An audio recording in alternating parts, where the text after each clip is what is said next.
मानसिफोरासो गाव गावनि बयफ्रेन्डजों गार्लफ्रेन्डजों फटक साफायनानै I miss you love you होनलायलायथारदों WhatsApp स्टेटास दोनलायलायथारदों र' आंबो दोननि आबो बत्रिसथा हाथायखौ मानो देखायदों हा मा नांगौ नोंनो मा नांगौ आबो आंनो माबा नांगौ गस्लाबो मोना देलायग्राबो मोना आंनि गस्लाखौ देलायग्राखौ सेस फोजोबनानै होजोबो गाज्रि खालामजोबनानै होयो मोना माथो आबो आंनो मबाइलाव रिचार्ज सोनानै होना रिचार्ज जोब्बाय आंना नेट जोब्बाय देना होना दरखार नांदों होआ माथो आं मा होमारा आंनो रिचार्ज सोनानै हा गावनि थिननाय खामानिखौ आं मावजोबनो हायो आंनिखौबा मोनसेबो मावा मावो नोंलाय मा मावो जेबोखौनो मावा लासिंसिंनो मोनसे मावनायखौनो 10 खामानि मावनाय बायदि दिन्थियो मालाथो मा मावसिनाय नोंलाय मा मावोहाय नों मा मावो खालि मबाइल लानानैल' हौवाफोरजों रायलायबाय थायो र' नोंखौ सोरबा हौवाजों रायलायबाय थानाय खोनाबाय थायो आं बारि खनायाव थानानै हरावबो पटर पाटर रायलायबाय थायोना आइनो खिन्थागोन आं र' मोजां मोनलायदों ना नों मोजां मोनलायदों गोसोथोलायदों ना मा गोसोथोलायनाय मोजां मोनलायनायहाय दाहानिफ्रायनो गोसोथोलायनाय मोजां मोनलायनायनि खबर लानो फैदों लाजियाबो बिबोखौनो बिदि बुंनो नोंखौसो मानोबा लाजिगोन आं मा एसे गाज्रि मालायनि बिनानाव मासि मोजां आंनियालाय मासि अख्रा ओइ बादो वाट्सएपआव स्टेटास होनांगौ आंहा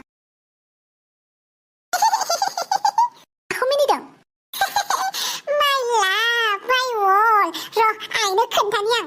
वाट्सएप स्टेटासआव सोरबा सेंग्रानि फट' होनानै माइ लाभ माइ वर्ल्ड होनलायदोंना र' खोन्थाना आइनो ओइ नाङालै खोन्थानाङालै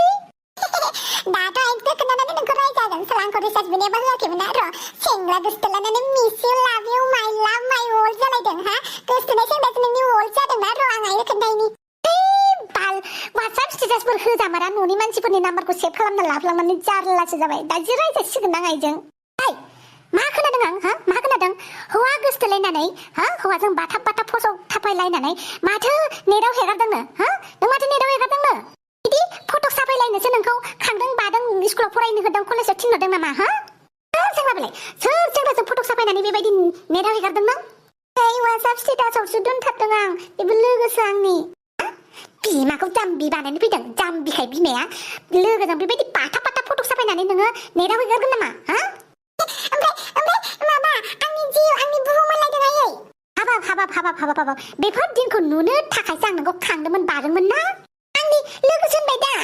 लाजिया मान सनमान गैया हौवाफोरजों फट' साफायनानै बेबायदि नेटाव हेगारनो मानसिफ्रा मा सानगोन नोंसानि बे आमाय आनैमोना मा सानगोन गामिनिफ्रा मा सानगोन बिसोर नुबा मा सानगोन हो र' बेटि बारादाय बारथारदोंना नोङो नोमफाल फैदों नोमफानो खिन्थानानै नोंखौ दिनै बुजा होआबा नों आंखौ आइनो एरनानै होदोंना हो आंनि वाट्सएप स्टेटास नायखुमायोना नोङो नुबाय नालाय नायबाय दिनैनिफ्राय नोंखौ आंनि फेसबुकनिफ्राय ब्लक खालामगोन आरो वाट्सएप नाम्बारखौबो सेभ खालामना लाया आं नोंनिखौ आंनि स्टेटास नायग्राना नोङो ब्लकसो मारिनानै दोनगोन आं नोंखौ गिदों फेसबुकआव एकदमबारे पस्ट होनो मोननाय नङा आरोना आं फिलिं एलोन गोसो गाज्रि नोंखौ गोसोखांदों होननानै फेसबुकआवबो गाज्रि मानसिफोरजों नांलायो कमेन्ट होलायलायो नुखुमायो आं नोंखौ स्क्रिनशटसो मारिनानै दोनबावदों आं र' खोन्थागोन आं मालाबा आइनो मोजाङैनो नोंखौ नों आंनि मेगननि नोजोरबा जलदि खार नङाबा नोंखौसो बुगोन आं दा मा एसे गाज्रि बे बिनानाव एरनानै हैथारलायबाय दा एबारनिफ्राय स्टेटास होनायनि सिगां नाम्बारफोरखौ सेस डिलिट खालामजोबना लाग्रोनांगोन नङाबा ब्लक खालामग्रोनांगोन ओमफ्रायसो स्टेटास होनांगोन नङाबा जानाय नंला ओइ दुरलाय थैबायसो नामा मा जाखो आदा नोंनो चकलेट हरनाय बिबार हरनाय फुथ्ला हरनाय सेंग्राया सोर हा सोर आंलाय चकलेट हरदों बिबार हरदोंसै मा नों फेसबुकआव होआखै नामा फेसबुकआव होदों माथो हो गिफ्ट फ्रम माय लाभ होनलायलायनानै आंनि लाभा हरदों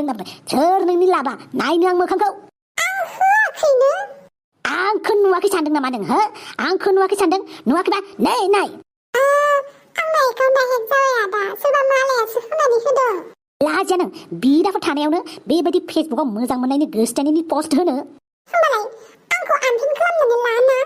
बा तारमाने चकलेट हरनाय बिबार हरनाय फुथ्ला हरनाया नोंनो हरमारदोंमोन होमबा नोंहालाय आंनि पस्टफोरखौलाय मानसि नायबाय थानांगौ आं नायनो होननानै नायाखै मिथिबाय नुजाफैखायोबा टाइमलाइनाव मा खालामनो लासिं जल्दि पस्टआ डिलिट खालाम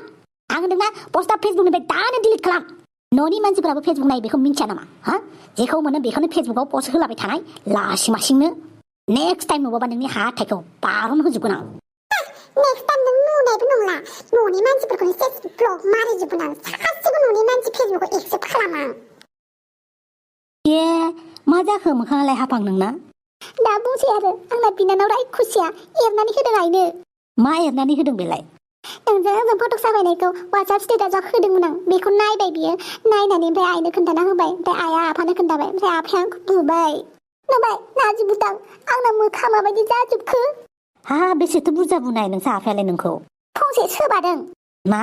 फंसे सोबानाय बेबायदि दाखोन जालायजोबना थाबाय नोंना एफा बुनाय बायदि जायोथ' नाजि बुदां फंसे बुबानो रायबानो हरसे उन्दुखाया आं इनिफ्राय मेगन मोदै जानायजोंनो बेबायदि जायो गाबनायजोंनो दिनैनिफ्राय WhatsApp स्टेटासखौ आं न'नि मानसिफोरखौ नायहोलांला रावखौबो WhatsApp स्टेटास माबा मोनसे दोननांगौबा न'नि मानसिफोरनि नाम्बारफोरखौ सिगाङावनो ब्लक खालामजोबग्रोगोन आं इनिफ्रायसो आं स्टेटास होगोन स्टेटास होखांनानैसो आनब्लक खालामफिनगोन आं दे मानोथो WhatsApp स्टेटास होलायलायनांगौ फेसबुकाव पस्ट होलायलायनांगौ बेफोरबायदि होलायबाबो जायोना आंथ' नोंखौ मोजां मोनखायो नोंथ' आंखौ मोजां मोनखायोना बेबायदि मालायनो प्रुफ होलायनोनो दरखार गैया दे जों सानैया मोजां मोनलायबा मालायनो खोन्थालायनांगौ दरखार गैयाना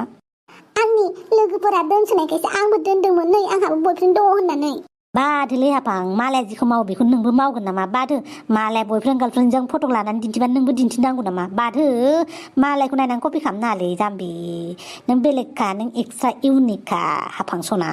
जागोन दे दिनैनिफ्राय आं जेबो पस्ट होला नोंनि आंनि न'नि मानसिफोराबो नायबाय थायो फेसबुकआव बिदि न'नि मानसिफोर दंखायो जेबो पस्टखौनो होथाव जाया